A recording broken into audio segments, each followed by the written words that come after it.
Hello everyone, welcome to PianoWell. That was the hardest piece of music I've ever played in my entire life, and I've played quite a lot, and I seriously believe that this etude is harder than all Chopin's etudes all together. And you know me, it usually takes for me 7-10 days to prepare a new piece, but with this little baby, it took me the entire months of practicing, and I still believe I couldn't make it at my best, but I really don't have any more patience to make it.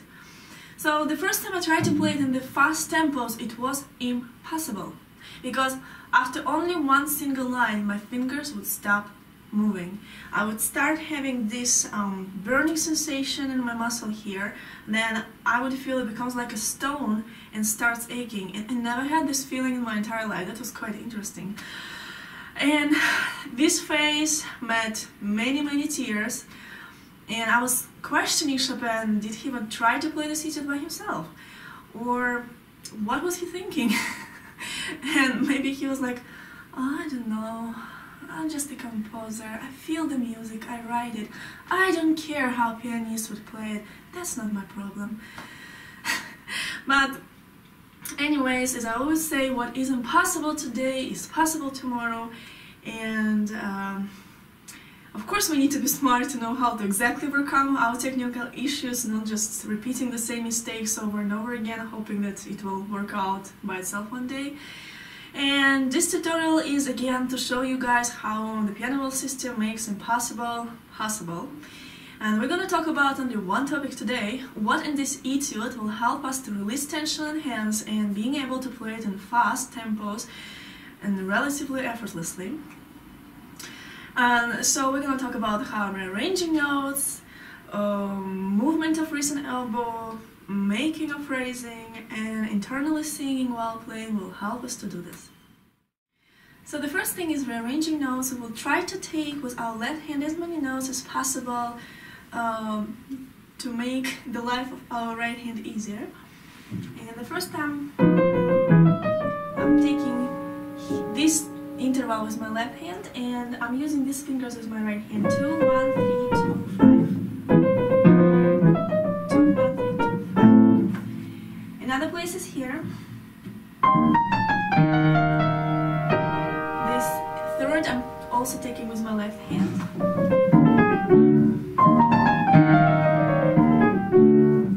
And also this little thing that I do, for example over here, I need to play this chord, and when I stretch this way, it could be something very small, but when I play in the fast tempos, I tried to reduce any possible tension, and if this brings me even little bit of tension, I just eliminate this. So instead of playing full chord, I'm just playing this.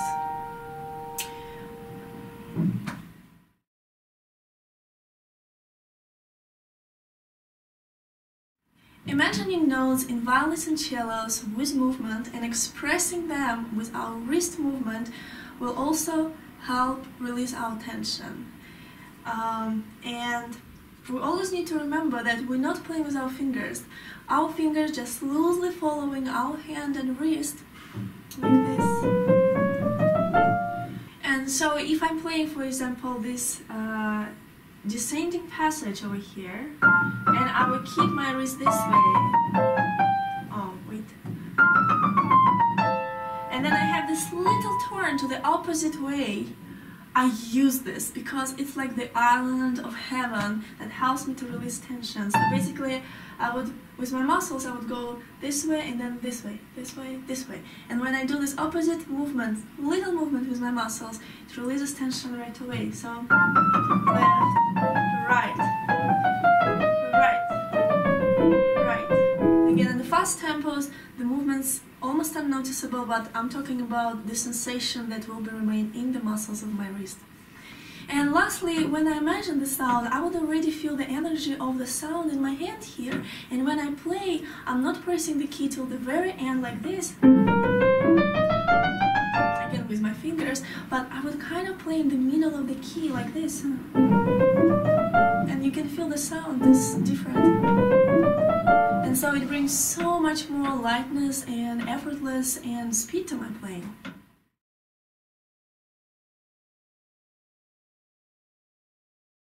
Now, position change is crucial here, because if you don't move your elbow, then you will remain this unhealthy angle in your hand.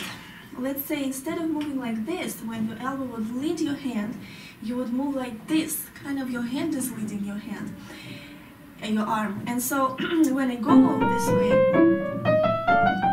this angle is very, very, very unhealthy, and it can actually injure your hand, and it really prevents you from speeding up. And so I'm going to include here the score with a mark note for elbow movement, so you can see how many times we actually need to move our elbow and how many times we would keep this unhealthy angle in our hand if we don't move our elbow.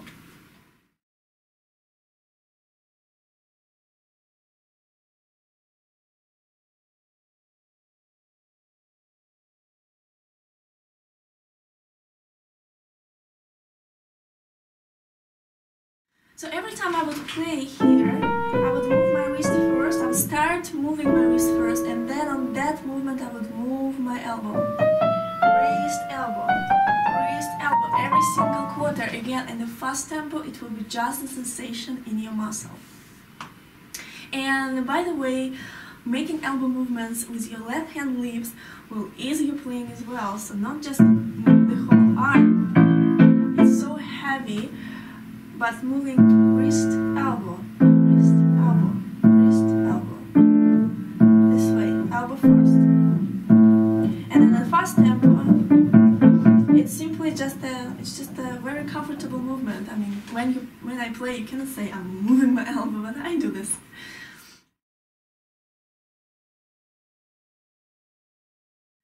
Internally singing, with weight is so important here, guys. I would say intonation and weight is the core of this etude. Firstly, it lets you play with so much freedom and air in your hand. It's like absolutely new level. And secondly, it helps you to remain that sample legato that is written in the score. And I'm gonna include the good video about intonation and weight in the description below, but for now, in a couple of words, is when you sing internally every single interval with resistance and glissando. And actually that's another challenge in this etude, because every single interval almost a second. It's so hard to feel distance in the second. And so when you sing this way with weight, it sounds this way.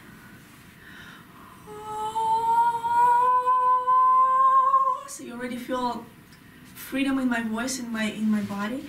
And if I play, let's say, without weight, it sounds like this.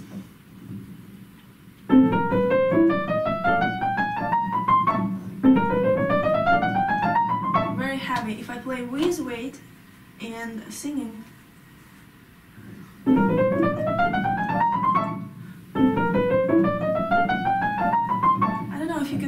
if you notice the difference, but I feel it. With and without. You see, more rigid in my hand. And here I want to mention a very little trick. If you play for a long time something fast and soft, you will find yourself losing the control over your finger, because your intonation will become unnoticeable and not expressive and bold enough. So in this case, I always suggest an opposite way of playing is when you play slow and loud.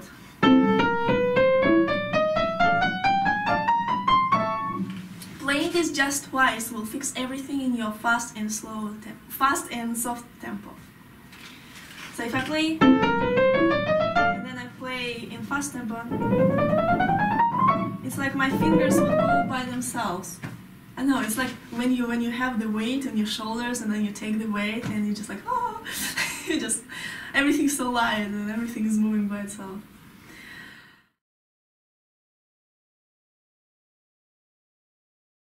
And the last thing is phrasing, and internally singing with phrasing helps your muscles actually to breathe, and the breath is what actually helps to release tension in hands, because every time I would make the motive, I would energetically inhale, and in the main interval in the motive, I would energetically exhale. So here I would kind of accumulating tension, and from here to here, I would exhale and release tension in hands.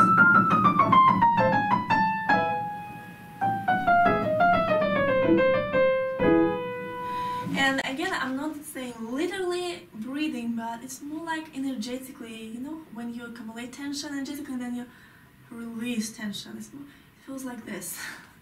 And I'm gonna include the score with my phrasing here, and you will see that the main motifs in the phrase and the main phrases in the sentence will be marked with a bold slur, and this is where I actually energetically inhale, accumulating tension, and with the lighter slurs I would releasing tension with exhale.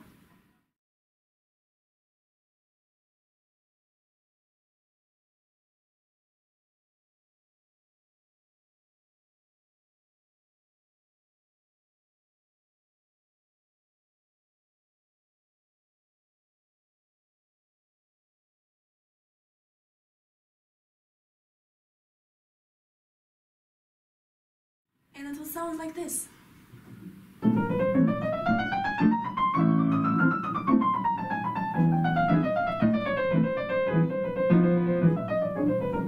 I'm a little bit exaggerating, but you can feel more and less, more and less. And so these waves of energy while playing will help you to release tension in your muscles. And again, a very good video about phrasing I will include in the description to this video. And that was it, and that's what I've done here myself to help release tension in my hands. And hope to see you in my next video. Thank you so much, bye bye.